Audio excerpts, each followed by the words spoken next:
With SRN News, I'm Jason Walker. President Biden pledging his administration prepared now to respond to this year's hurricanes and will help Americans recover. The president said hurricanes seem to grow more extreme every year, and the U.S. will likely see another tough hurricane season. He offered this advice to Americans. Pay attention to the hurricane warnings and follow the guidance of your local authorities. He spoke from a hangar at Joint Base Andrews in Maryland, where he viewed aircraft used to track and respond to hurricanes. Last year was the third most active hurricane season on record. Greg Clugston, the White House. Power restored in Gaylord, Michigan, following Friday's tornado that killed 2 people and flattened parts of the community. More than 40 were injured.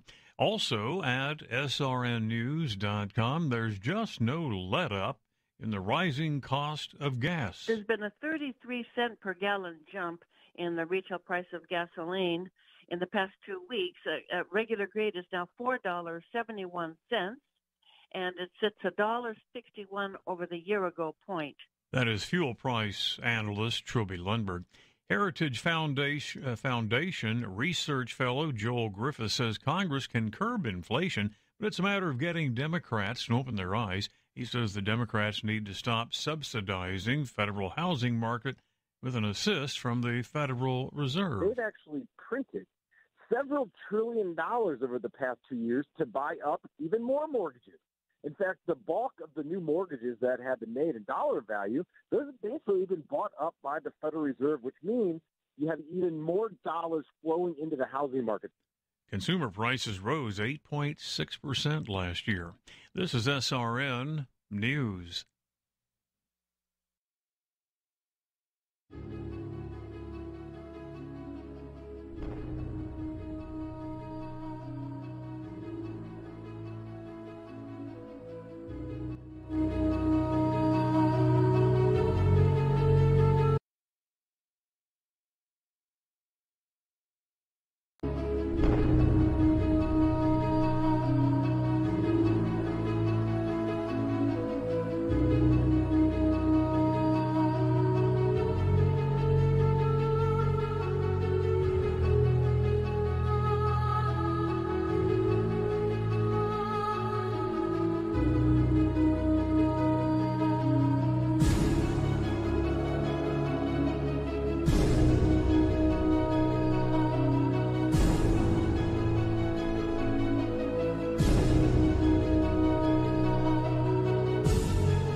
Hey, this is Deb, and you're listening to Dave Cruz on Beyond the Strange Radio.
Of a great conspiracy.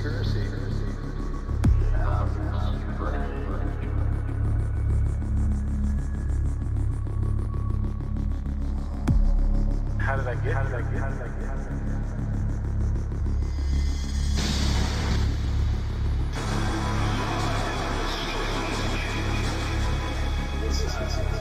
Yeah, it's kind of a creepy place, you know, because there's no light at all. A lot of experiments out there. Plutonium. nuclear weapon,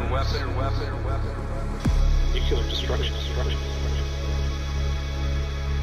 They're just balls of light.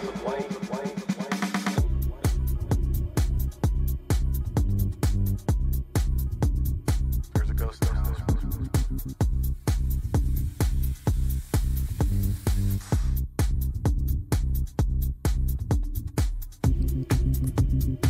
Streaming live from the Napa Valley wine country just outside the Napa Mountains. This is Beyond the Strange. I'm your host, Dave Cruz. It's good to be here tonight, everybody. We've got a great show for you guys. Phantom Detectives Joshua Chairs joins us. It's going to be strange indeed. Number to call in tonight when the lines are open, 415-891-9083. Again, that number is 415-891-9083. Man, I'm excited. I'm pumped. We got some good stuff for you guys tonight. We really, really do. And joining me right now is, of course, my good buddy and co-host of the show and lead investigator for BlackSky Paranormal. What's up, Mr. Russ Bailey? How you doing tonight, sir? Man, I'm doing great. Pumped for tonight's show. We've got an awesome guest tonight. Lots of topics to cover. Man, what a show we're going to have tonight. Good to see everybody out there tonight. Absolutely. We got some really good stuff for you tonight. And just a little bit of show business really quick. Just, you can always follow the show on Twitter at Strange Days 2015. Again, that's Strange Days 2015. You can follow me at Strange Dave 70. And you can also follow Russ at BSky Paranormal. And that's on Twitter. All other links, please go to beyondthestrange.com. They're all there. All the information for shows, past shows, everything that's related to the show. If it's Beyond the Strange, it's on the webpage. And, I think we're just going to jump right into it, Russ. I mean, we got a lot of stuff to talk about. We can talk about, everything from monkeypox to the congressional UFO hearings. We have a week filled of stuff. But tonight we're going to be speaking with Josh, and let me introduce Josh. Phantom Detectives LLC conducts investigations across various venues, from free private home investigations to more robust guided investigations with the public. The group plans to provide public education sessions free of charge for their supporters in order to expand the dialogue of the paranormal with a larger audience. They also plan to conduct free information sessions at libraries all over Pennsylvania. At libraries, PDLLC will go over any evidence, how they conduct investigations, and how they reveal evidence to their clients. Phantom Detectives LLC will be making numerous trips across the United States to perform investigations at some of America's most notorious haunted locations. Learn more about Phantom Detectives at phantomdetectives.org. We'll have some more links that Josh was good enough to provide me, and we'll put those in the chat. But right now, I just want everybody to please help me welcome for the first time on Beyond the Strange, Mr. Joshua Chairs. Josh, how are you doing tonight, sir? Hello, how are you? Doing fantastic, man. We're doing great. It's an absolute honor and a privilege to be here today. I know our fans and our team members and all of our everyone that listens to this show are going to be very excited. And I'm looking forward to everything coming in from your end and also your listeners' end. And as well as us. This is actually this is more of a treat for us, and we really appreciate you being on the show tonight. We've got a lot of stuff to cover, and if you don't mind, give us a little bit of your background and how you got into investigating. Sure. So I basically, during the time in 1987, I watched a show as a kid with Unsolved Mysteries with Robert Stack. I mean, that really got me interested in the supernatural and the paranormal. And on that episode, there was this place called the General Wayne Inn which is in Marion Station, Pennsylvania, outside of Philadelphia. It was founded as the Wayside Inn in 1704, and famous dignitaries, the Marquis de Lafayette, Edgar Allan Poe, who wrote several stanzas of The Raven, also Benjamin Franklin, George Washington stayed there. So it was kind of a place that anyone that would, stop outside Philadelphia in the 1700s would go there.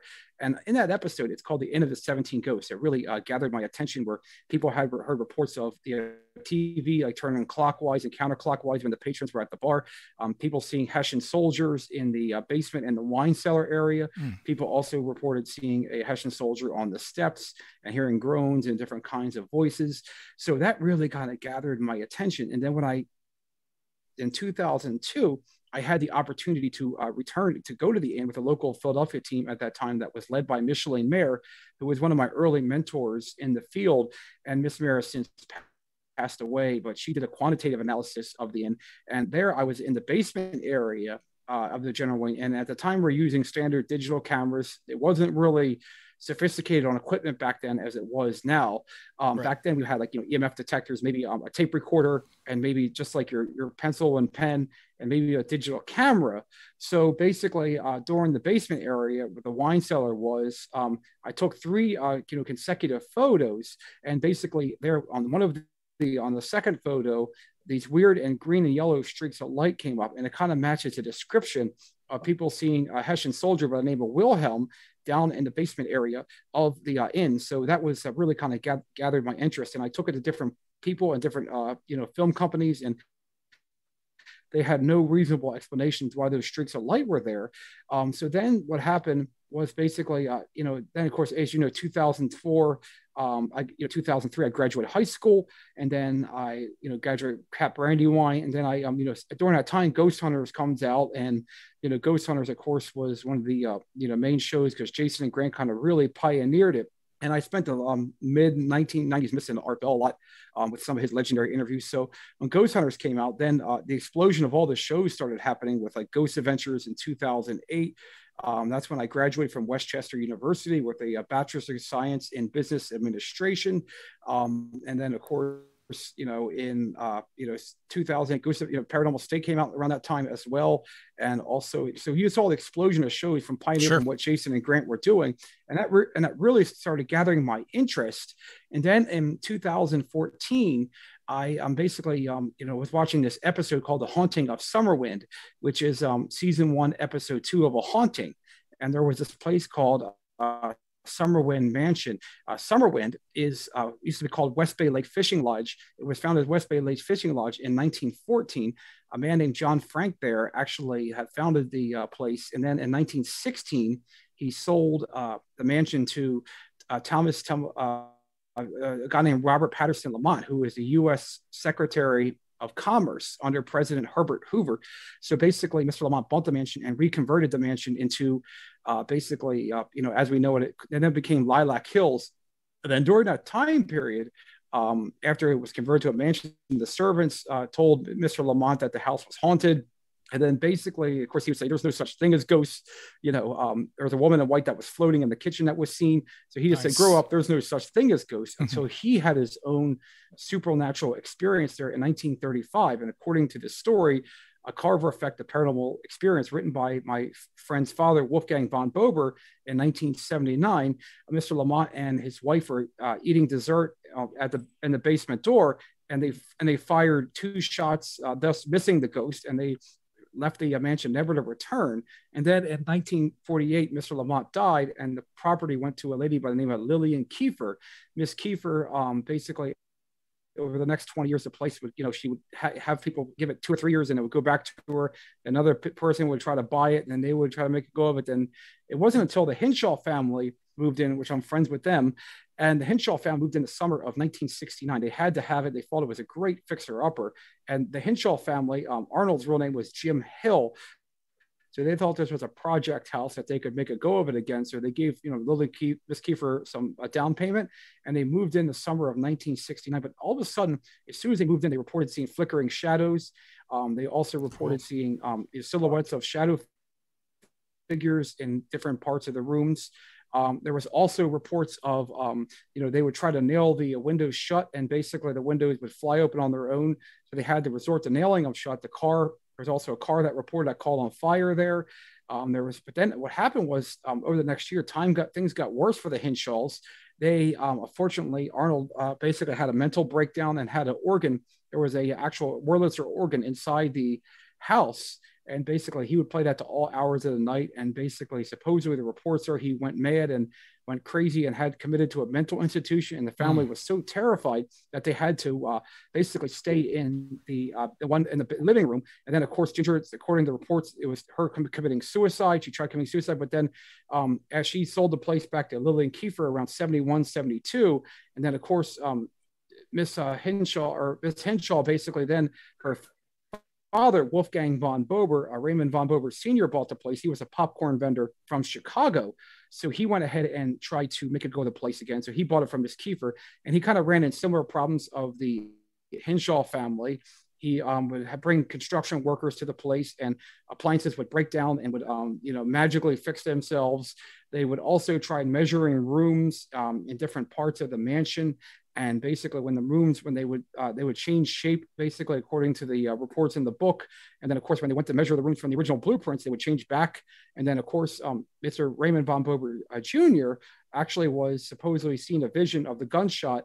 Basically, he heard this gunshot in the basement area, and he started seeing a vision of the 1930s gunshot, and the bullet holes were still on the basement door, even in the 1970s. So, fortunately, the place. Since then, Miss Kiefer died. They tried to make a go of the place again. And Summerwind was one of the first places to actually have running electric, steam heat, a lot of modern luxuries that we have today are granted and we're lucky to have.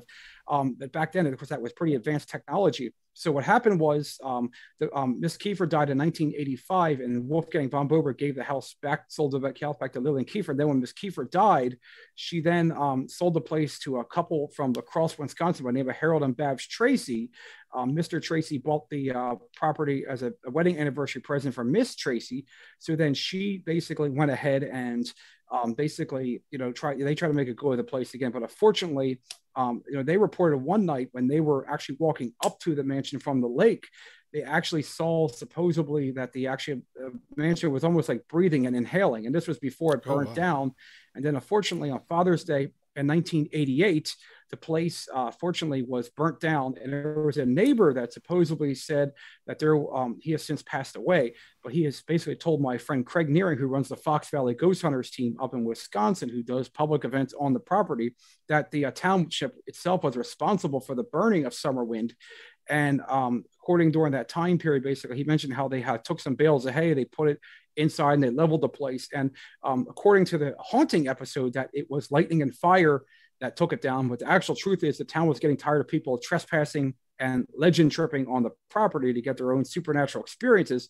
So all that remains today, unfortunately, after it burnt down, was the two tall chimneys, the foundation, the steps, and also the basically, parts of the arches, in the basement area where you could still go basically get out of the rain underneath the arches. So there's not much left of the place. But in 2014, I reached out at summerwindmansion.com was still standing. The website was still working at that time. And then I went ahead and emailed the seller. I said, hey, I saw blueprints for sale. So the original blueprints were actually for sale. So I went ahead and made an offer on them. I purchased them from Raymond von Bober Jr., Ginger's brother. And then what I did was I reached out. I was looking for someone that had access to the property. So I went ahead and basically contacted Craig Nearing, who was on YouTube at the time. A news feed came up with Summerwind. He said, hey, I know the owners, call me. So basically we came together and created this Summerwind Restoration Society in 2014 to restore, rebuild, and relaunch Summerwind as a haunted bed and breakfast. And this is an idea that no one has ever done before, or to try to rebuild a haunted house right on the original property. So Craig, has been working with all of the basically that he runs the camp outs up there. They do like public investigations up there. Mm-hmm. You just got to look up Summerwind Haunted Mansion or go to fvghosthunters.com. And Craig, I sent him a copy of the blueprints, and then, we came together, and of course we got different articles about the place. And, over the last 8 years, it's been an amazing journey to see it grow. And a lot of people there's now TV shows that are interested in airing an updated version of the Summerwind story, basically, and also basically try and get out there and try to be able to spread the word about the rebuild. So we can find investors that are willing to invest it. They can build a haunted bed and breakfast on the site, which I think would be fantastic. And also, the people that are trespassing there will now have access to the property, so they can open it up to like a museum, just like the Zach Bagans Haunted Museum in Las Vegas. I think this could be like the Zach Bagans Haunted Museum of the Midwest. So it'd be a lot of fun. And then in 2015, let's back up just Craig Nearing and Kevin. Let's just back up just a second. I'm sorry, Josh. Sure. We may have a delay, but I want to back up a little bit. So the place is leveled right now, right? I mean, there's nothing there really. Yes. Just a couple pieces of brick and mortar and that kind of stuff. And we're going to get into a lot more questions, especially Russ, because Russ, he does a lot more of the investigation stuff than I do. He's more involved in it. He's more experienced in it. But, I may have missed it, but have you guys gone and really observed instruments, all that stuff, just check the place out, see if there's any kind of activity happening right now? Oh, absolutely. In fact, I fortunately we did all the publicity stuff from Pennsylvania. So Craig did all the stuff on the when it comes to the investigations on the property. Craig has been doing investigations there since 2010, 2011. And during that time, he still concludes that the place is still very haunted.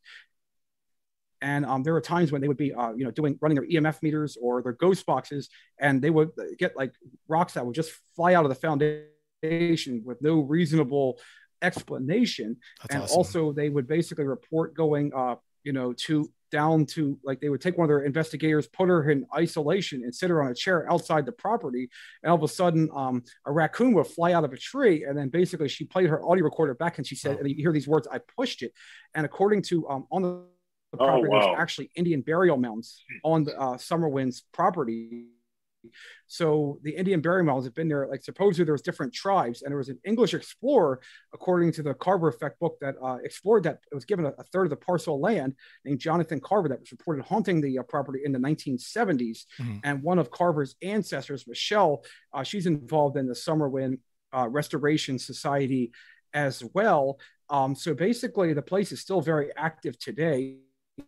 And there's different parts. There's supposedly there's a young girl that there's actually a story on someone that can just core your hair. In the 1970s, when basically Mr. Henshaw sent his daughter April to go into the crawl space, there was actually reports of a skeleton with black hair. But yet, when the next day when they went to go back and report to the corpse to the local Land O'Lakes police, fortunately, the skeleton with black hair had disappeared, almost like it was like the spirits that were playing with the family.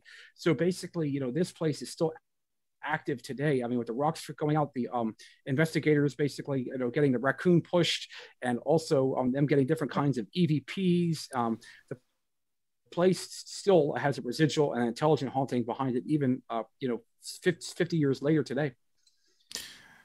That is fascinating, and an amazing just rundown of everything. I believe I have the some of the pictures of the Summerwind mansion that was on fire and burning down. And this is northern Wisconsin, correct?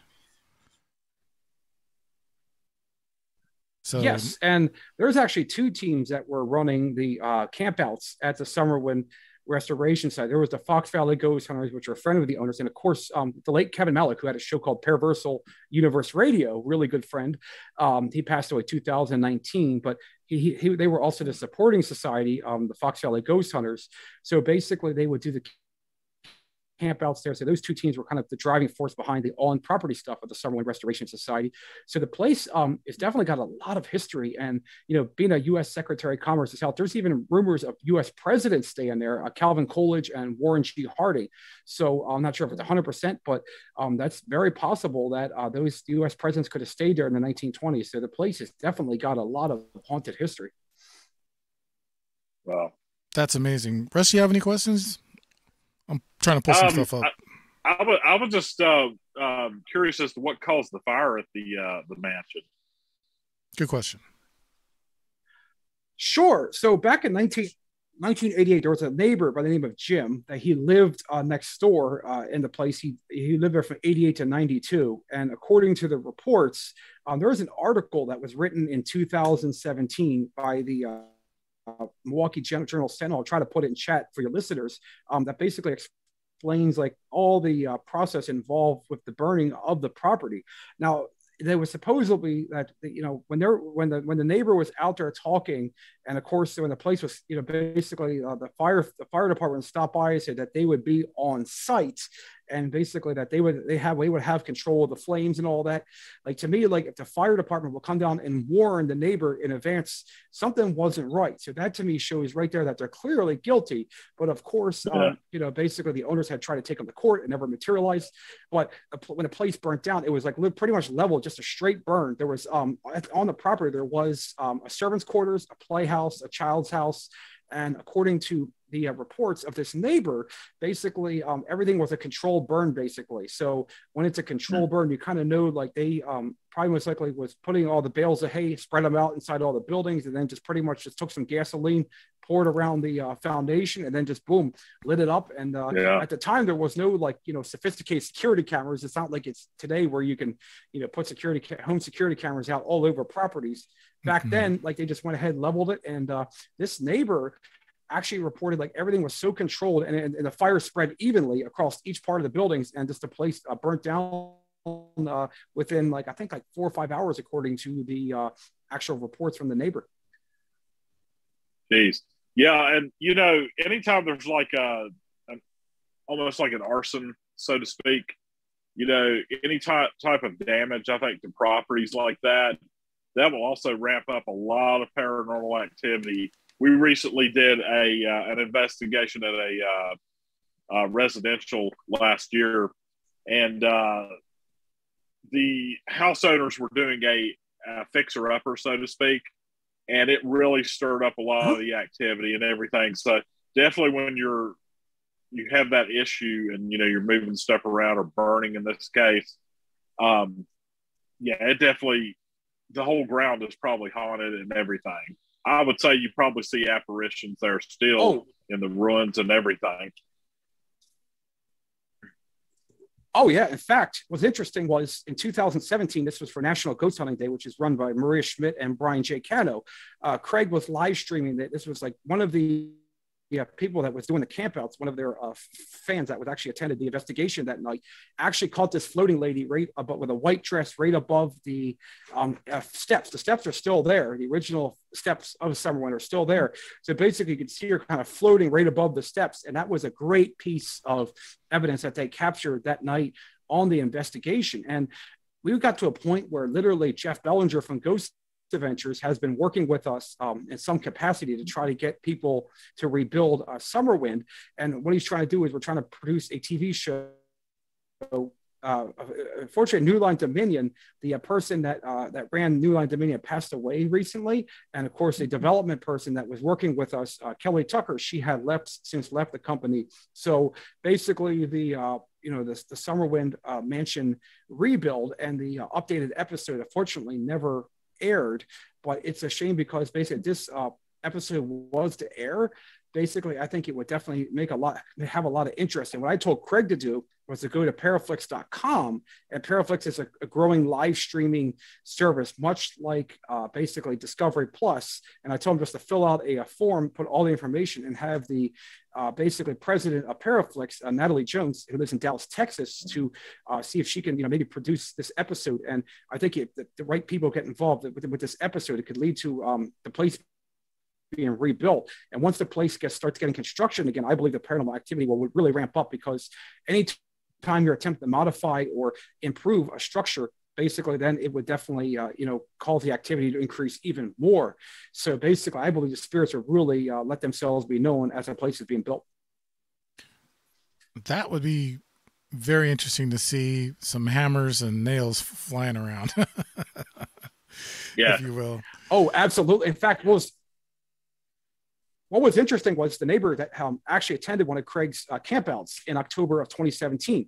And during that time period, he actually gave him a pair of the original shutters to Summerwind. I guess maybe before the place got burnt down, he grabbed them and, basically, because if the town leveled it, basically, so he has a pair of the original shutters that were inside one of the closets, inside one of the rooms. So the nice thing is we can rebuild it literally the same as it looked on the outside and with a modern interior, because we have the original blueprints, so that won't be an issue. The biggest thing is just trying to come up with, I think, between $500,000 to $700,000 to rebuild it, and that's modern cost. You got to factor in zoning codes, township, and of course the township would have to approve it.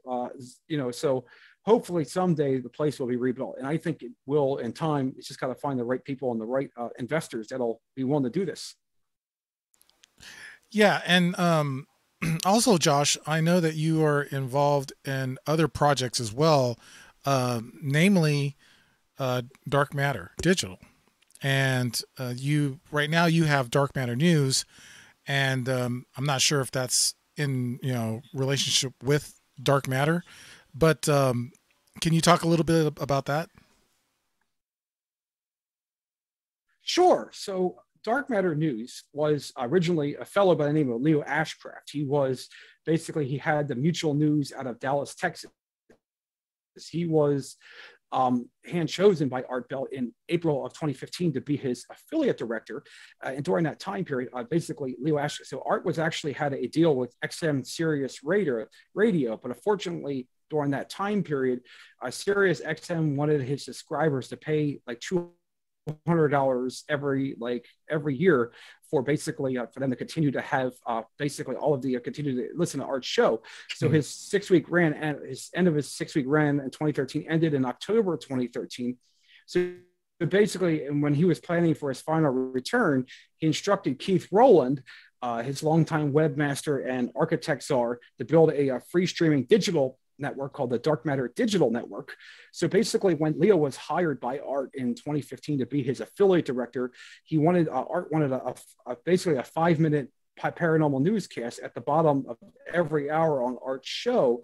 So Leo came in and basically ran the newscast and basically just ran it with standard radio equipment. And, basically during that time period, unfortunately, as with everything, all good things come to an end. Mm-hmm. So basically Dark Matter News was my former boss, E.B.E. Martin, who was, also, she was kind of Leo's assistant for Art.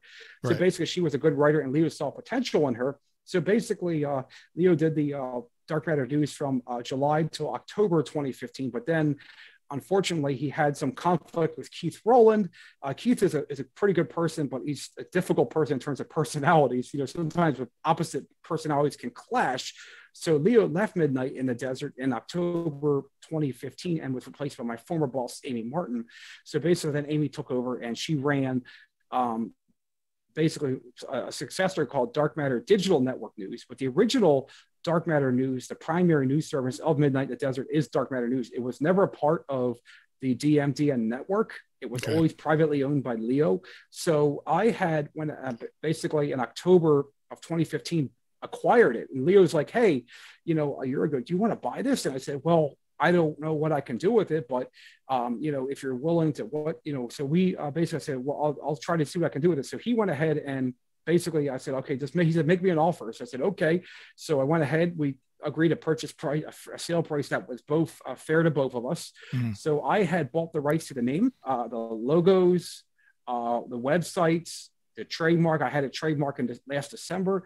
And so basically we went ahead as a tribute to Art's memory. We went ahead and brought it back in July of 2021. It's a kind of a tribute site. I kind of took inspiration from Mysterious Universe, who Paul Seaburn is a really big name writer on Mysterious Universe. So I kind of took my own version of Mysterious Universe and kind of made it basically, I said, hey, I asked Art's old producer's webmaster, could you build a website similar to this? So they said, sure. So we went ahead and when we bought it, we purchased it, and then we updated the logos, we put our logos on it, we updated our kind of branding, we kind of put our information on it. So we kind of continue the tradition that Leo started, but we are now to a point where we're getting more and more people coming into the website. So we're kind of keeping it as a written-based paranormal news story as we wait until the network status gets kind of resolved on its own. But if I do buy the network, I will kind of join them back together, the news service with the network. So they'll kind of be like kind of hand in hand together. And then what we'll do is we'll record new news segments. I feel very confident in my ability to do a newscast, on the network again, and basically have, staff of volunteers to help me rebuild the network. The biggest thing is, of course, we'll have to get the website updated again and basically get the darkmatter.radio, have a backend for storage, because right now it's kind of just been kind of sitting in decay for the last 2 years. Sure. So basically the news segments, I would like to keep kind of, on the original network where they came from. So for now, we'll focus on Dark Matter News being a written based, component. But once we start, getting the network back up, and once it gets resolved, I think it'll be a lot of fun to record news segments. I think people will love them. I think so too.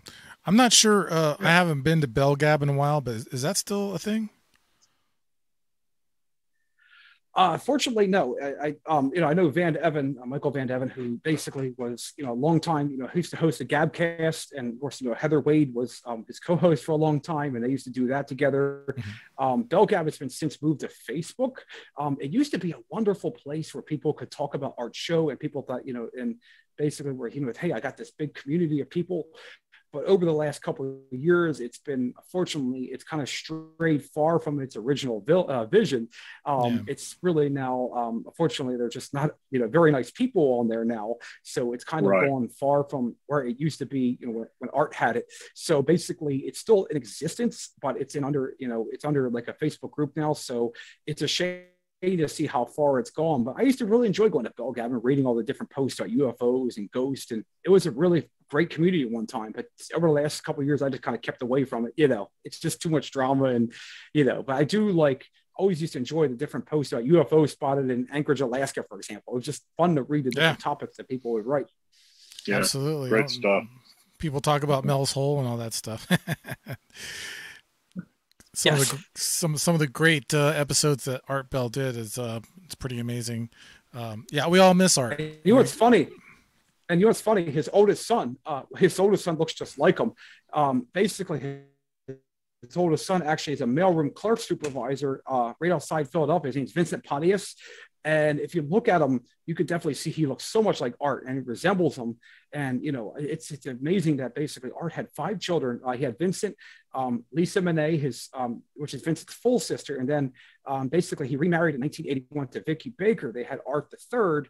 And then, of course, after that, he married Ramona, and then Ramona died in 2006. And then he married Aaron, and Aaron and Art had 2 kids, Alex and Asia, just 2 beautiful children. So I'm just happy that, his legacy is in good hands with his children and his widow. Yeah, it does seem like that, and I'm really glad to hear that as well. And Josh, I'm sorry if I'm jumping around here, but it's kind of what I do. I'm not known for consistency, unfortunately, but I know that you have done investigations and put them in a YouTube video, or a YouTube channel, I should say. And I do have a couple of clips, so I was wondering if we can go to one of the clips right now, and I'll do a screen share, and hopefully that works out. Sure. So let's see if we can do that. Hang on one second. Twitch is being a little laggy tonight, I think. A little laggy. It has been a little bit laggy, but that's how it works. And I'm just lucky we're all here because of all the weather that's been going on. It's been ridiculous, It's been pretty crazy. Oh, absolutely. Tornadoes. tornadoes, hurricanes, basically the weather pattern is like you just don't know day to day. Torrential rain, and all of a sudden it can be sunny out the next day. The rain kind of changes with the mood of the week. It's pretty, it's pretty nuts. It's definitely pretty nutty. But so what I want to do here real quick is we're going to go ahead and try doing this video. And I believe I need to turn this on. Let me just see if I can hear it first.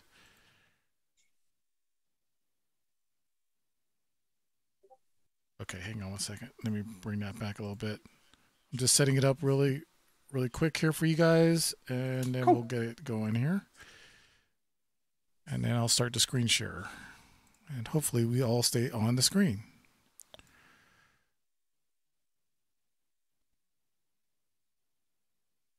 There we go, here we go, here we go. Let's get in there. Technology is great when it works, right? When it works. Right, exactly. That's what I was saying. So let's see if we can get it to work. Can you set that off again? Wow. Okay, the scare bear just went off by itself. God, I wish I would have had that on right in time. I know. Of course, it's not working for me now. Just give me 1 second. Let me try to get this back on here as a screen share.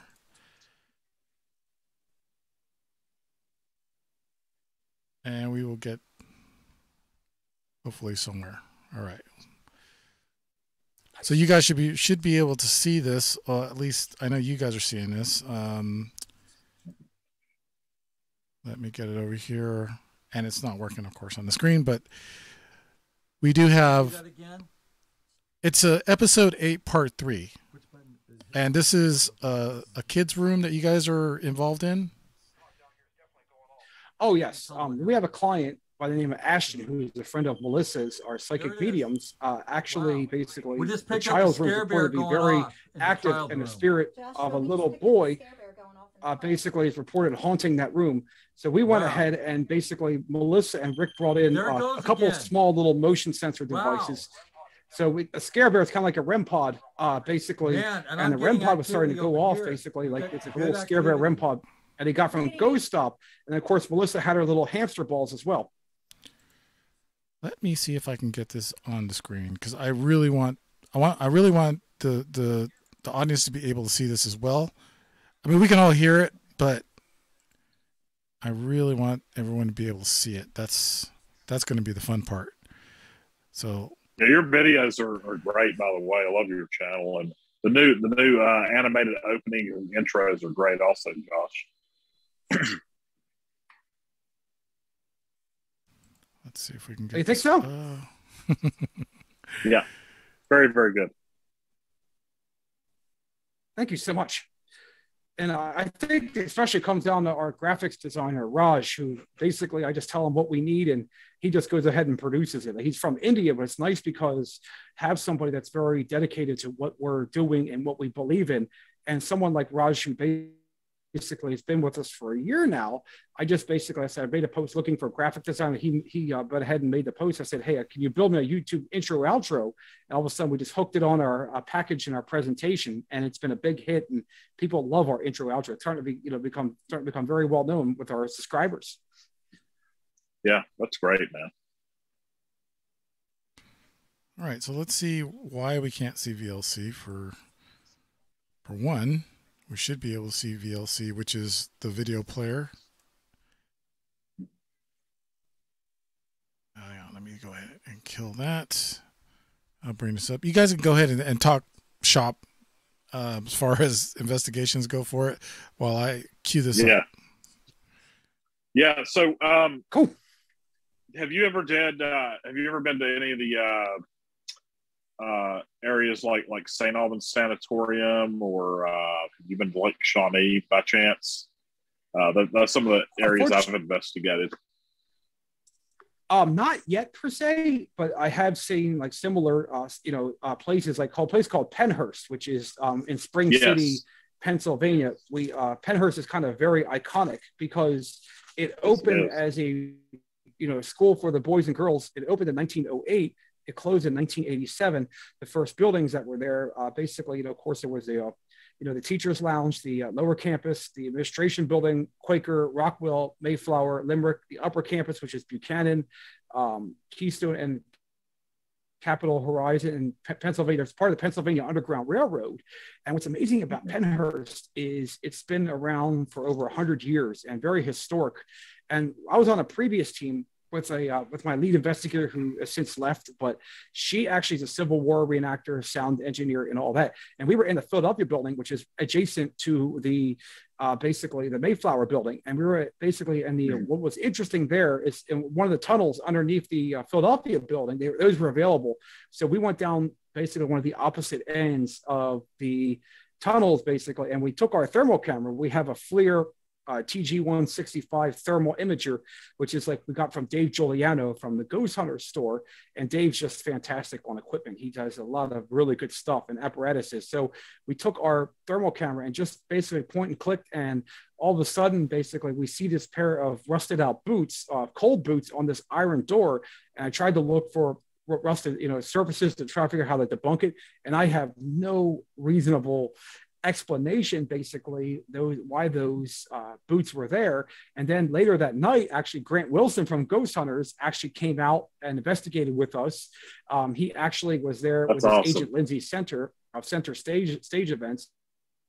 Yep. And we actually were in the Mayflower building together, and Grant and Sasha and I were actually in one of the upper floors, and we reported hearing all kinds of laughter of children and boots running up and down the steps. And then when we went to basically try to move towards them, and then all of a sudden it would disappear. So I could definitely conclude Pennhurst is kind of like a lot like St. Albans. You mentioned basically it's very active. It's been around for a long time, and basically one of the most haunted places in the country. Yeah. Right. Speaking of for now, Grant we've been Wilson, mostly. Oh, I'm sorry. Go ahead, guys. Finish up. I was just going to say, speaking of Grant Wilson, Sure. He also does some collaborations with a group out of Maine called Haunt Me. I don't know if you ever watched any of their episodes, but you definitely should check them out too. They've got a lot of great episodes. They travel a lot in the state of Maine, a lot of haunted locations.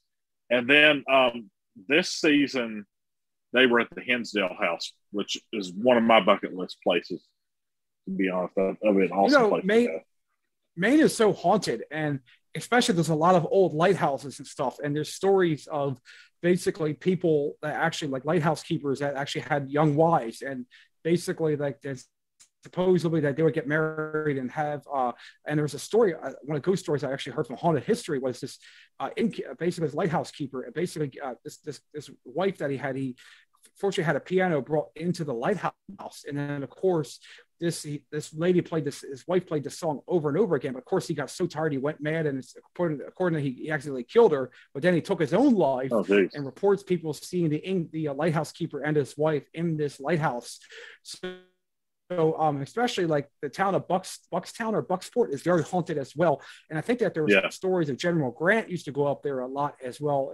And so basically it's right along the Maine coast. And I know Dr. Hans Holzer also was basically known to go up there a lot, who was America's first ghost hunter. And I'm very close with Alexandria Holzer and Julian Leake, who's Civil Leake's son. And basically they went up to a couple of towns up in Maine. And we opened Hans's old files in 2019, 2020, when Dave Schrader, Cindy, and Shane Pittman went, and they captured a lot of evidence on those 2 seasons of the Holzer files. So I could definitely conclude Maine is very historic, and that's really cool that Grant actually does investigations with this team, and this team must be very passionate, and that's what I would like to do. Right now we're starting off in like Maryland, Delaware, New Jersey, and Pennsylvania, but I would like to eventually breach out and do it all over the country, like from the Queen Mary to basically places like the Myrtle's Plantation out in Louisiana to basically the Alamo. I mean, it's always been a dream to do this, and having a unique logo like Phantom Detectives, I love the name because you're always all trying to detect phantoms in historical locations. Yeah, fantastic logo, by the way, Josh. And before you say it, Russ, we have a friend out in San Diego who is enamored with the Queen Mary, and she's a great investigator, and she's a great friend of the show. And we'll definitely have to have you all on the show at the same time. And fantastic. All right, I think I got the video queued up. Let me go ahead and play it. You guys might have to go to the actual Twitch page to watch it, because if I share it, I'm afraid I'm going to lose it. So let's just go ahead and Josh, you already know which video this is, so we'll just, maybe you can just kind of narrate with it. Sure. Okay, wow. Can you set that off again? Wow. Okay, the scare bear just went off by itself. So basically, this was on our 8th investigation. We're in the child's room, and basically, Rick and Melissa have their basically lighted balls and REM pods set up. And during this time period, I was in the basement area where my REM pod was going off, basically doing my own investigation. And this was using the Paranology's gyroscope. And during this time, Rick and Melissa started getting all kinds of responses, asking questions. And they went ahead, and Rick's scare bear was going off like nonstop. And this was on a shelf, basically.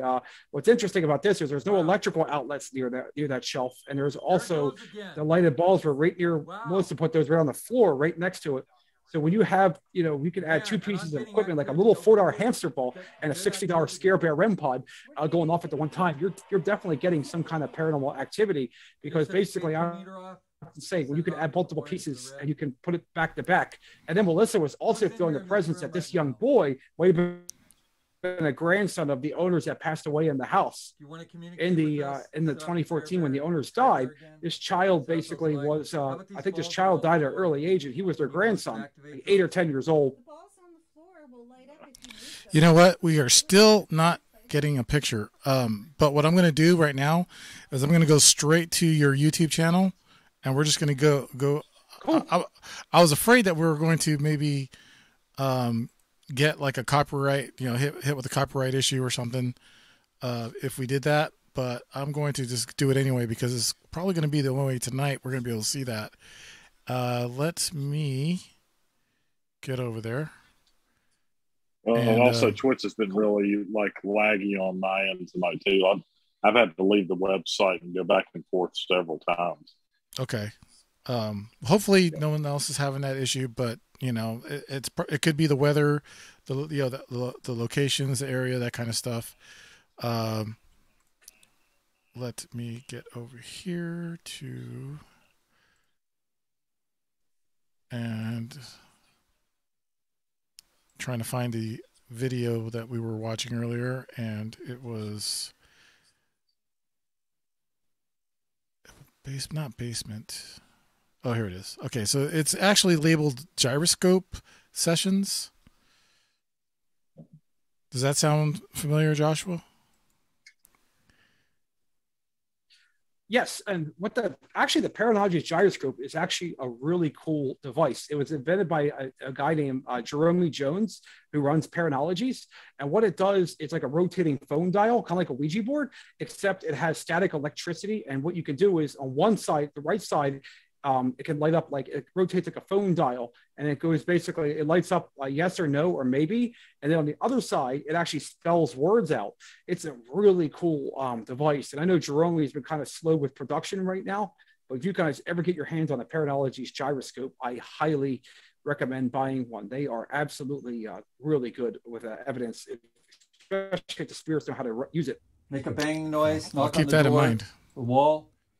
Very cool. Give us something. Little boy, feel free. That bear is free to play with. You see these balls on the floor? And also, if you don't mind, can you kind of give us let us know who is on the team with you? Sure. So basically, we have currently 5 members on our team. We have, of course, our graphics designer, Raj, who's from India. He kind of does like the social media for us. He kind of manages basically all of our social media accounts that we use. We also have, we're the only team in the world with the psychic lawyer, Mark Anthony, world-renowned psychic medium, author of 3 books, 4th-generation psychic medium, Oxford-educated lawyer, studied advanced mediumship, and also helped solve a crime case. He's been featured on Coast to Coast AM with George Norrie. He's also been on basically Gaia TV with George. He's been on Oprah and The View and many other shows. He's very famous, and he kind of like our Jeff Bellinger.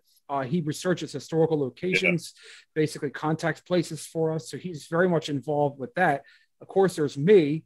And then there's our lead investigator, Rick Warner. Rick is the executive director of his own UFO organization called Extraterrestrial Research Center.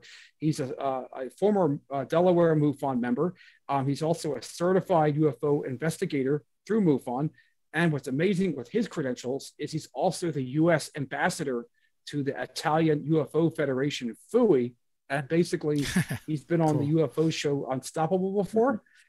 And also, we also have Melissa Ferrazzano, who I hand chose. She was recommended to me in June of 2021. Cindy Kaiser from the Holzer Files, who, of course, I'm one of Cindy's students as well. Cindy, of course, is a world-renowned psychic medium. Yep. And basically, Cindy actually recommended Melissa to me.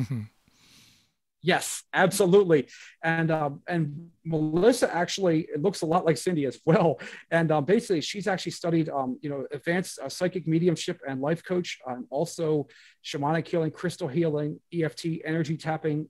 Basically, she is the real deal when it comes to a psychic medium. And she's taken classes under Cindy and studied under Cindy.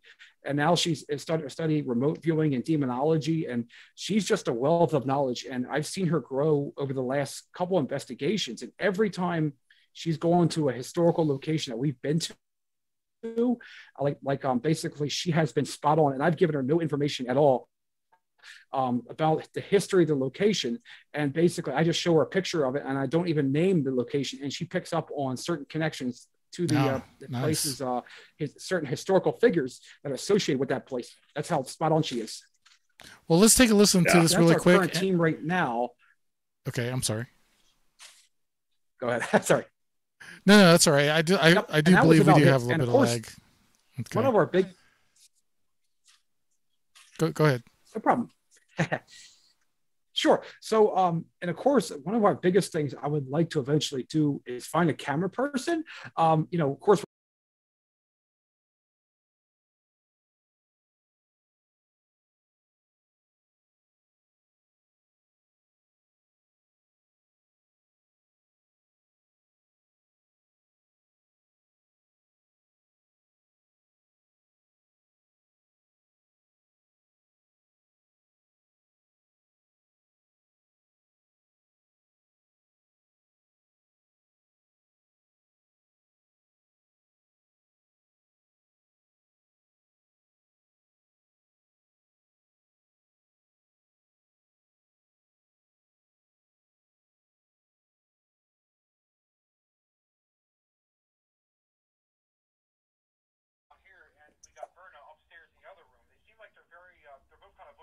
Joshua, can you hear us?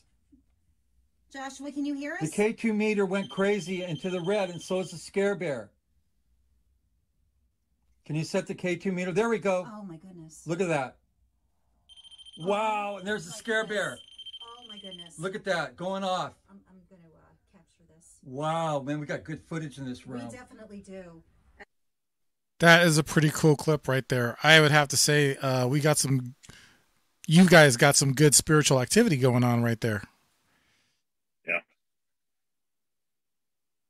Oh, absolutely. And I think a lot of it is the way that we approach the investigations. We don't kind of like Zach Bagans, where basically he says, if you did it to me, do it to him. And that's not the way to do communication. The way that we approach why we get good results is we're respectful to the spirits at these locations. We don't try to provoke. We don't try to, basically ask them to attach themselves to us. And when you're actually kind and you treat people how you want to be treated, even if they're dead, you could still basically get really good results when you're kind to them and you're generous to them. And you can actually say please and thank you when they set off a piece of equipment. I think that gets much better results than what we've seen on some of these shows when it's all about, hey, it's all about trying to get ratings and money and revenue. We tend to do the real legit paranormal investigation. So we try to be, basically very straightforward with the spirits. And that's why we get good results. And we got so much evidence over the first 9 investigations because of the way that we approach every historical location. We do our research, we know our knowledge, we know our equipment, and we also know the spirits, and we know how to get results with them. So I think that's the way to do it, is being respectful and kind. Treat people how you be treated, and that goes a long way into all that. Absolutely. Well, guys, we definitely are going to our break, and when we come back, we'll get into some more Phantom Detectives with Joshua Chairs. Right after this is Beyond the Strange. Don't go away. We'll be right back with lots and lots more.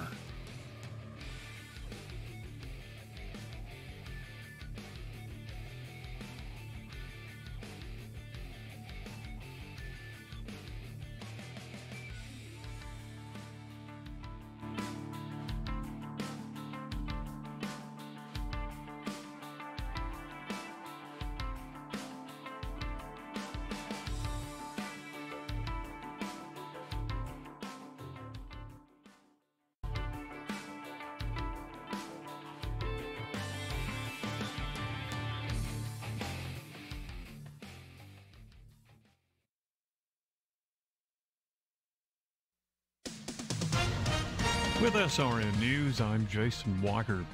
One of the largest school districts in the nation considers pronouns. Fairfax County, Virginia serves 175,000 students, and officials there are considering a rule that would levy a 5-day suspension on any child who calls a transgender classmate by the wrong pronoun.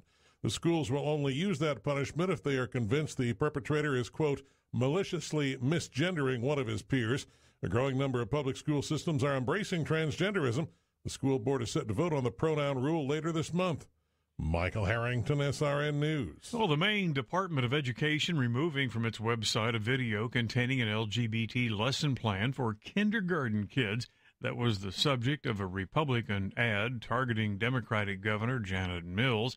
Ad accused the governor of spending $2.8 million to create radical lessons for the youngest children in public schools. The J.M. Smucker Company issues a recall of some Jif peanut butter because of potential salmonella contamination. The FDA and CDC report Jif's creamy, crunchy, natural, and reduced fat peanut butters have been linked to a salmonella outbreak across 12 states that left 14 people ill and 2 people had to be hospitalized.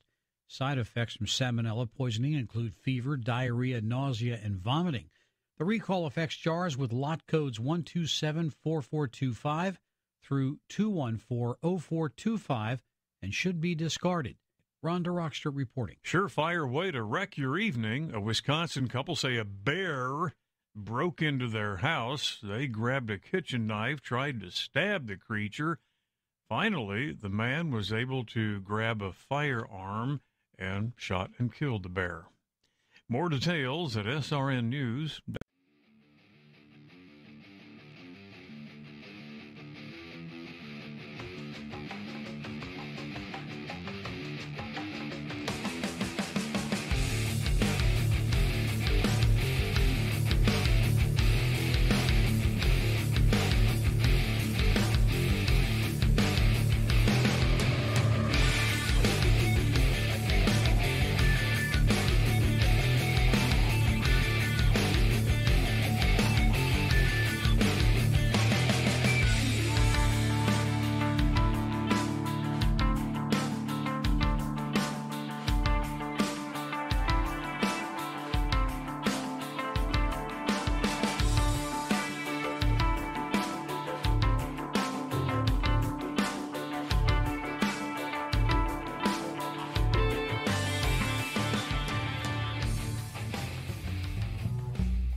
Have you ever looked skyward and pondered UFOs, aliens, time travel, alternate universes, and parallel dimensions?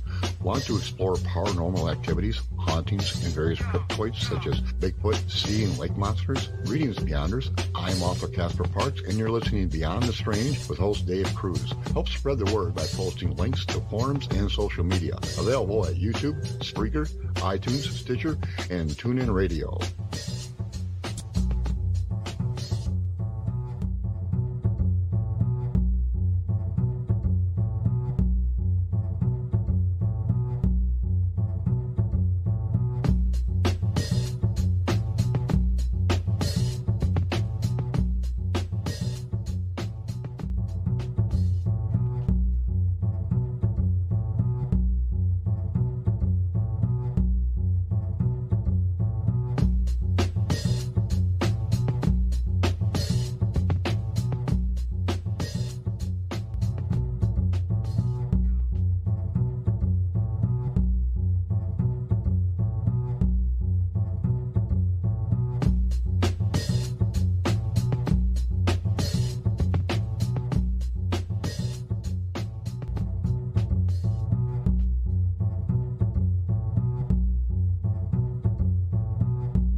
All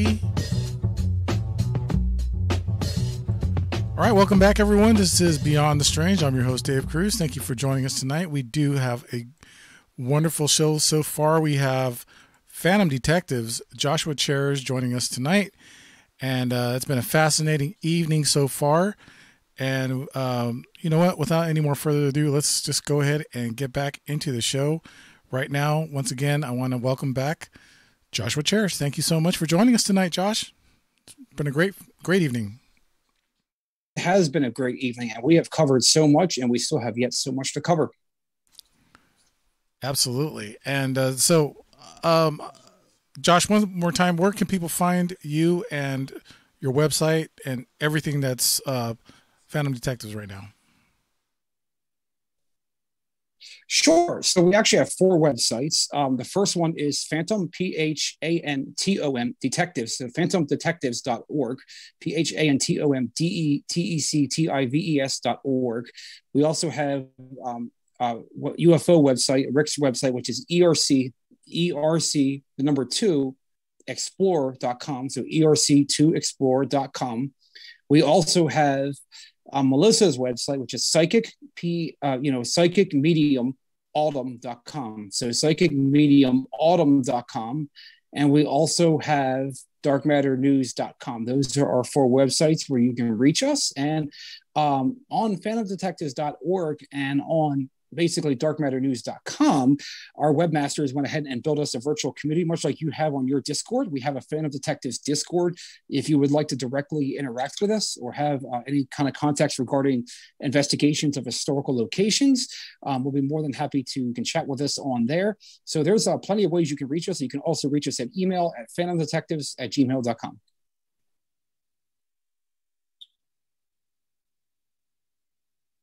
You're muted, Dave. Thank you, sir. And Russ, that's why Russ is one of the greatest co-hosts in the show business. So thank you very much, sir. Yeah. He saves me lots of times. So yeah, those links are posted in the chat room for any of you guys who want to go and check those out. And I'll have those posted on the website as well. So yeah, thank you very much, Josh. It's definitely got a lot of information there, and we'll get those links to the people who want to check those out. All right, so right now we do have open lines open, and the phone number is 1-415-891-9083. Again, that number is 415-891-9083. If you want to call in and talk to Josh, or if you have a story you want to talk about, a haunting, an apparition site, you want to talk, about UFOs, that's something we haven't talked about yet, Josh, but I'm sure we'll get into that. Whatever's on your mind, once again, that number is in the chat, 415-891-9083. Don't be shy, and we'll get your call in.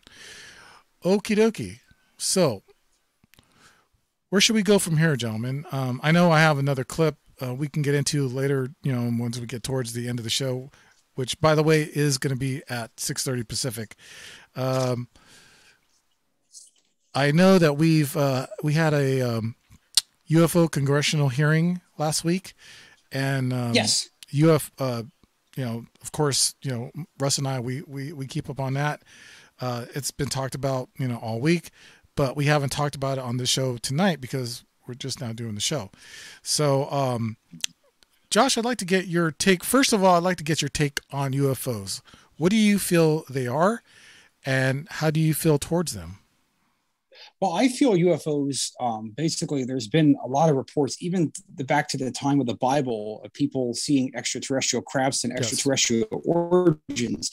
And basically, if you look at the pyramids out in Egypt, I don't believe that those were man-made by themselves with all those hieroglyphics. I believe that they have an extraterrestrial component, and even parts of the Gospels and parts of the New and Old Testament also directly reference UFOs. Maybe not exactly, but there's parts where they mention like seeing things in the sky. So I really believe UFOs have been around for thousands of years. And in my opinion, the universe is so big there is so much life out there that we have yet to discover. For example, if you go to Mars and you can see that there is a man-made or is actual frozen water inside the crust of the planet. And actually people reported, there's actually been facial rock features discovered on Mars. So to me, like Richard C. Hoagland, who was one of my favorite people at the Mars Rover show, Richard actually has done a lot of research on Mars and concluding that it has a very extraterrestrial component to it. So I believe that UFOs have been since the dawn of man. To basically, also, retired airline captains like John Lear, who basically was a flight instructor, ground instructor. Rest in peace, John. Crop circles, cattle mutilations, like Linda Moulton Howe's done many years and won Emmy Awards on it, and co-hosting Dreamland with Art. There's been so many UFO sightings over the last hundreds of years. I mean, so there's definitely something out there. And I believe with these new hearings, it's going to bring disclosure and open it up even more and make it national, because especially like people like Luis Elzonado, who has worked in the U.S. Department of Defense. Lou actually has classified UFO documents. And I know my other mentor actually works with the world's largest UFO channel, Third Phase of the Moon. And basically, Blake and Brent Cousins, they have 800,000 YouTube subscribers. I'll definitely connect them with you in the near future. And once I hear from them. So I definitely believe that, especially from Roswell, and think about like Roswell, especially like with that report, basically with Kevin Randall, who is a U.S. Colonel basically in the U.S. Army. He's been studying this stuff for many years, the Tic Tac UFOs, the cigar-shaped UFOs, and think about the material that was recovered from Roswell. Art's parts, parts of Art had part of the Roswell UFO wreckage, and I think that a lot of that material, like Jesse Marcel Jr. actually handled that material, tried to bend it, try to break it. And there was no way that stuff could ever have been made, man-made stuff. So there's a lot of people seeing the Kecksburg UFO crash in 1965 out in Kecksburg, Pennsylvania. I mean, it's all this stuff has been kind of a secretive. The government doesn't want the truth to be told, right? But especially like people like Bob Bigelow. Bob Bigelow actually, Bigelow Aerospace out in Nevada, right outside where Art lived, actually was supposed to report that there's actually alien spacecrafts in actual Bigelow Aerospace. Well, this is the same Bigelow of Skinwalker Ranch, correct? Yes, it is. Yep, it is. So, that's there's no surprise there. But as far as the congressional hearings that we have today, I was watching the repeat of it, if you will, and believe it or not, it died on me. It said it could not play back the video. Yeah, right. It said it could not play back the video. This was like almost halfway through the video, and I'm like, I think this is crazy. I think what's going on, especially the federal government, does not want UFOs to be released to the public. So what they're trying to do is censor anybody that's viewing them. Like they're probably seeing the IP addresses, and they're somehow finding a way to shut down the bandwidth or somehow shut down the videos before they get out there, because they know that UFOs are real. They know disclosure is imminent, and they know that there's intelligent life out there. So much like anybody that ever discovers a UFO crash site or anything, basically the marshals come down and local police come down and the ATF and all these other government bureaucracies. And then they told them that they don't report, basically, they don't report seeing nothing, not to tell anything about what they saw. So basically that to me shows it right there. If they're basically, the government is worried about UFOs, I mean, basically letting UFOs go public, they're trying to do everything they can to cover it up. And by censoring people that, they're trying to put the word out there about the truth. And, there's so much universe out there. There's so many different, type of formations and crafts and, colored lights and all that. So, especially like Rick, who runs a UFO organization, basically he's a wealth of knowledge on this topic. And he, basically he uses a quantitative analysis, and he actually, interviews each person as a witness, basically. So he's had a lot of reports coming in from ERC as well. So the UFO hearings, I think that were recent. It seems to me that they're trying to open up Pandora's box, but they're only doing a partially the way. They're not doing it the full way. And until basically Pandora's box gets opened up, it's going to continue to, they're going to continue to try to do everything in secret as much as possible, especially with Bob Lazar's story when George Knapp broke it in the late 80s about Los Alamos Laboratory and, all the UFO things that Lazar was working on. One thing about Bob, his story has never changed. And he's been kind of a wealth of knowledge on this subject for decades. Yeah, absolutely. Yeah, definitely. The fact that this is in front of Congress, I mean, this is the first time in over 50 years that this has happened. Going all the way back to Project Blue Book. The fact that, Senator, I think it was Gallagher, brought up Malmstrom Air Force Base as where they shut down the nukes. I mean, think about all the sightings that we've witnessed over the years and all the stories we've heard, and it's become reality. Oh, so, absolutely. this is a huge jump from where we were 10 years ago. Oh, it really has, because of shows like Ancient Aliens, other big time shows like Roswell, The Final Verdict, it was just released. And a lot of these cases that, the Benny and Barney Hill with Kathleen Martin, she's their niece. Also the, Travis Walton, his Fire in the Sky, Stiff Lake, Arizona, being a logger. Preston Bennett.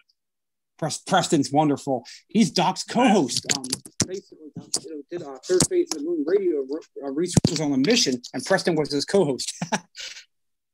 That's awesome. Yeah, Preston's been on our show several times, and he was recently on Coast also. Great guest, man. I mean, fantastic. He is a wealth of knowledge on UFOs, and dude, I'm telling you, who would have ever fathomed that we would be having this mentioned to Congress? But wouldn't you like to have been a fly on the wall in the closed hearings, though? Oh, indeed.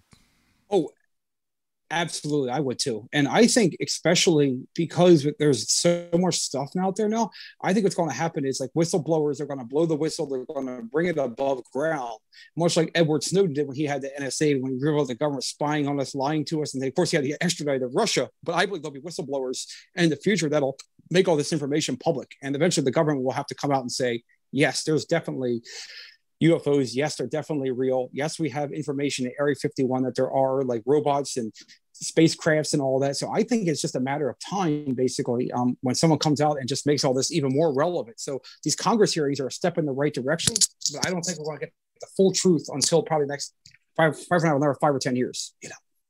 Right. Absolutely. Well, gentlemen, we could talk UFOs all day, and I definitely want to absolutely have Josh back, by the way. Josh, it's been a pleasure having you tonight on the show, and you're more than welcome to join us for any of these discussions that we're having, and I really appreciate you being here. So tonight, we're definitely sticking to more of the afterlife, paranormal, if you will, and your investigations.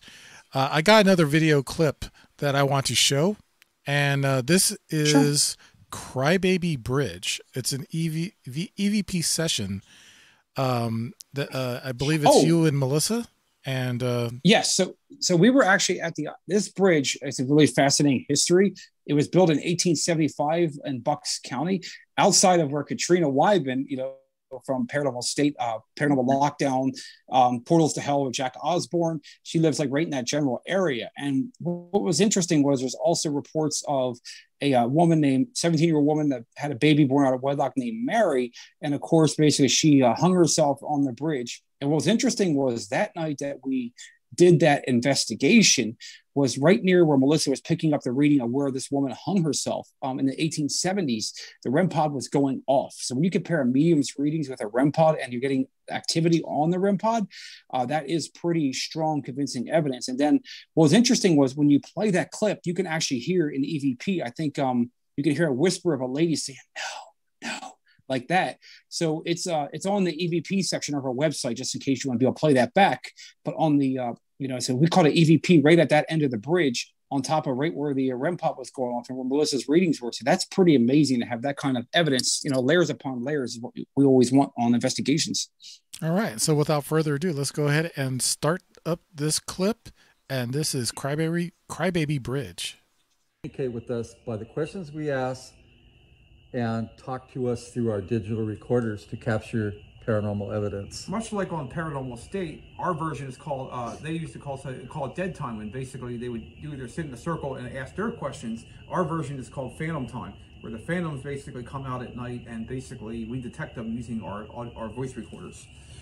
Okay, it sounds good. Well, let's start asking some questions. Ask away.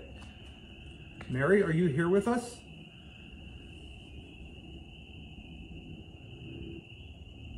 Horsties, are you here?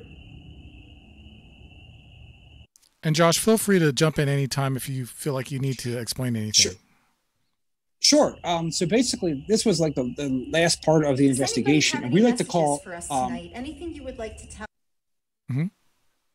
And basically, at the end of this investigation, like this was right before we wrapped up the night. And of course, we had the Dodge cars that were coming in and out of the bridge. So basically, we kind of brought smaller equipment that we didn't really bring our really full tech apparatuses. So we brought like REM pods, EMF meters, voice recorders, the lighted dowsing rods. We got a brand new pair from North Canton Paranormal Detectives, NCPD. Okay. They actually have these lighted dowsing rods, and they look really good with filming. And we got a lot of yes and no responses with those from the woman and the horse thieves that were hung there in the 1870s. Wow. So basically, those worked really good, and they worked fantastic with the Phasm light that we've been using.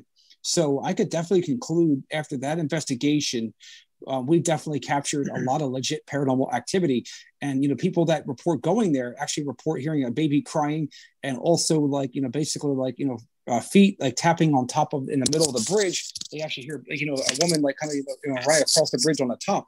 So there's a lot of history with this covered bridge. I mean, it's been over the centuries, and it's one of the most haunted places in Bucks County by far. Tell us, we're here to listen.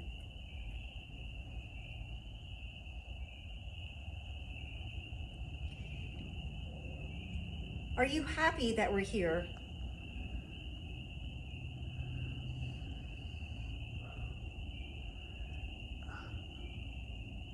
Right there. That's where you can hear the E.B.E. no.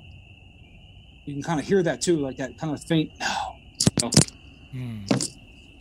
Mary, are you crying, looking for your baby?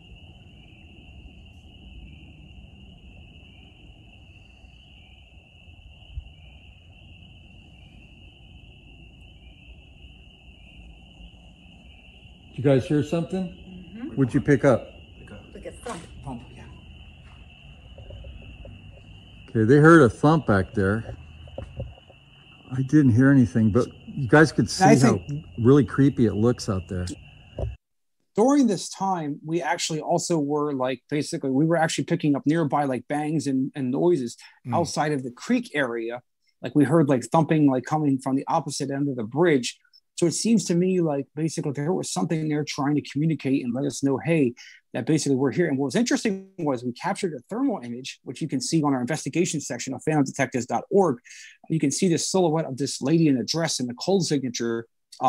It's on our website, and you just kind of see like basically this is right in the area where that banging was coming from. So when you have the E.B.E. with the thermal image, that was a really good capture. And that was just fantastic evidence that we captured that night. Yeah.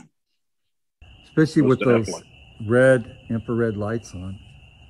It's got a really creepy, scary look about it. Especially up in the sky up there. Wow. You have any other questions you want to ask? Yes. Horse thieves, were you guys involved in any kind of smuggling or illegal gambling or basically drug-related things?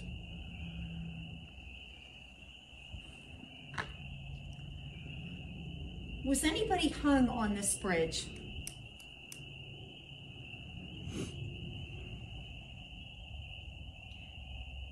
How many people were hung, if there were any?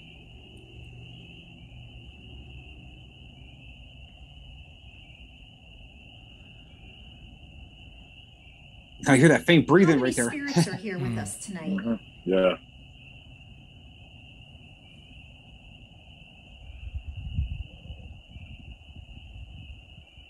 Can you tell me your names?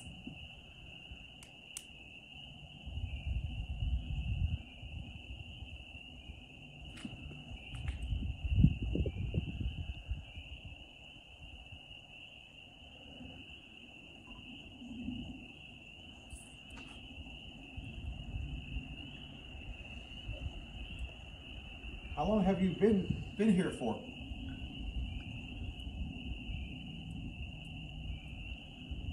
I just saw a blue light.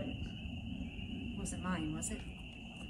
Oh, maybe it was. Oh, it's your flashlight. Okay. I was like, that's probably pretty common when stuff like that happens, right? I mean, oh yeah, absolutely. Because sometimes when you're trying to do phantom time or voice time, usually what we'll do is we'll use standard voice recorders. We actually are one of the few teams in the world that have a couple RT-EVP recorders that are building Ghost Box, as well as they're made by Gary Galka, who makes the millimeter. So sometimes you have to be very careful when your team members come on and maybe they might have a flashlight, or they might have some kind of other apparatus that can easily confuse. To the naked eye, it might look like a standard, for example, like an infrared light or a yellow violet light. So you have to be very careful when you're doing EVPs, like when you're nearby surrounding area, not to have any kind of lighted materials on, but it can cause a lot of confusion when conducting EVPs. So usually what we do is we all sit in a circle and we ask questions during phantom time, and we let the phantoms communicate with us on our voice recorders. And then what we do is we use Audacity, which is a free audio program, very easy to use. And then you just amplify the the sound, and sometimes you can pick up spirit voices that way, basically with simple $60, $40 voice recorders at Walmart, Olympus voice recorders that work really good. And usually the nice thing is digital dowsing, which is Bill Chappell. He invents the Obulus, the Paranormal Puck, and other devices that Ghost Adventures uses. We're friends with the guys in Ghost Adventures. And so basically the devices that are on digitaldowsing.com, there's actually an EVP speaker you can actually attach to your audio recorder, and it helps pick up spirit voices a lot more. And it's only $30. It's not much. You can just order it right off of digitaldowsing.com and just hook it right in your auxiliary spot into your voice recorder, and it gets fantastic results. We've got a lot of really good stuff from our investigations with the EVP mic from Digital Dowsing.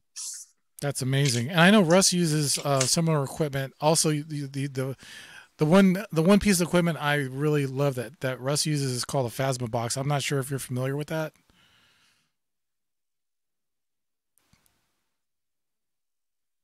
Josh, you there? Yeah, sorry about that. What'd you say? I'm sorry. My bandwidth cut off for a minute. Oh, no, that's okay. I was just saying, Russ has been using a lot of, he's familiar with a lot of that equipment. And he also uses something called a Phasma box, which is really exciting. Gets really exciting results, and I was just wondering if you've used it or you're familiar with it. I heard of the Phasm box. Basically, that is, I know it's some kind of actual, another piece of equipment. It's kind of like a ghost box, I believe, where you pick up radio stations. And we actually use a couple of versions of the Phasm box. We actually have one called the PSB 7, which is by Gary Galka again. The PSB 11, it just scans 2 radio stations. So I think the Phasm box is it picks up white noise. So the spirits communicate better through white noise than they do a standard, device. So usually the Phasm box, I believe, is like a cousin of the Ghost box. I'm not exactly sure, but I'll definitely have to look into this and maybe order one. And the original versions of the Ghost box was called the Franks box. It was invented by a paranormal inventor by the name of Christopher Moon. And that was actually, the Franks box was on the 2007, 2008 episodes of Paranormal State with Ryan Buell, Heather Taddy, and Katrina and Michelle Bellinger.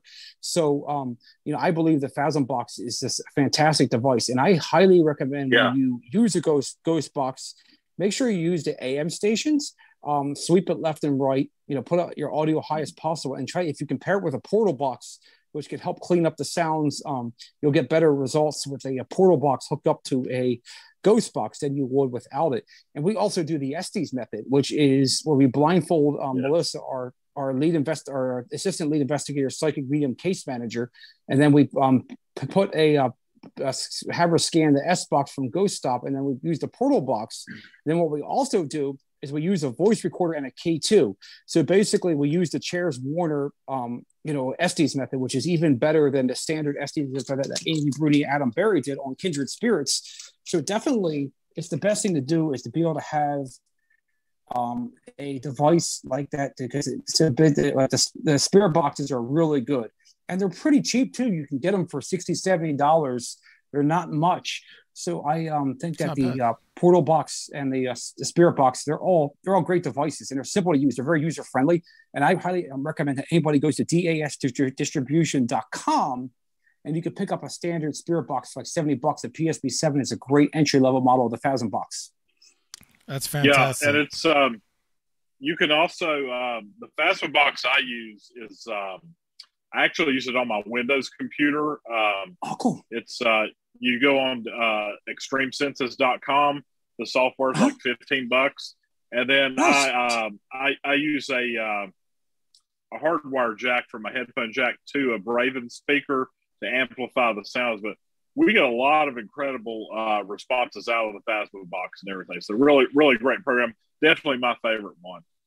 That's awesome. And I think sometimes even like you don't need like the most like fancy like spirit box that costs like $200, for example. You can get like a simple one for a little 60, 70, or even $15, like you mentioned, like with the Phasma box, which is the same thing basically that you would get with your standard, you're going to get the same results. And when you scan them AM stations, that's like the best way you'll get more clarity, because it's very easy on FM to basically get a lot of music and stuff, and it could cause confusion. But when you're on AM stations, I tend to get a lot of results. And I think that's the way to go for every paranormal investigator out there is AM, radio stations, because it's going to filter out the white noise.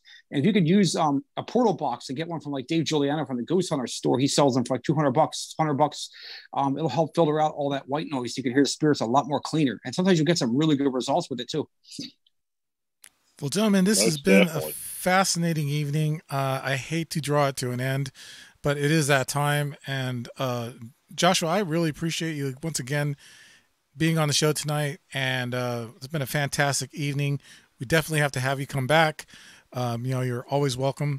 And once again, if you can please let the audience know where they can find you and everything that's you and Phantom Detectives. Sure. So our websites, once again, are darkmatternews.com, DARKMATTER news.com. Phantom Detectives, PHANTOM, Detectives, DETECTIVES.org, and also ERC2 Explore.com and PsychicMediumAutumn.com. Those are our 4 websites where you can find us and interact with us. And also, if you want to mention your new Discord channel as well. Yes, you can just go to our website, phantomdetectives.org, and there's a widget on the bottom right of the screen. You just click that widget, and you just basically agree to the rules, and you can join our virtual community on Discord that we're now up to 50 people, and we're growing. So you can go there and subscribe to our YouTube channel, which is Phantom Space Detectives Space LLC, and you can see all of our investigations that we've done. And you can even see one of my favorite pieces of evidence, which is a door flying open itself at the Anselma Mill. So that is a fantastic piece of evidence. So you can find us on YouTube. You can find us on Instagram under Phantom Detectives LLC. And I definitely will see you guys next time.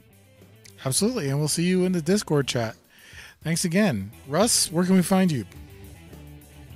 Twitter at BSky_paranormal. You can find us on Facebook.com/BlackSky Paranormal.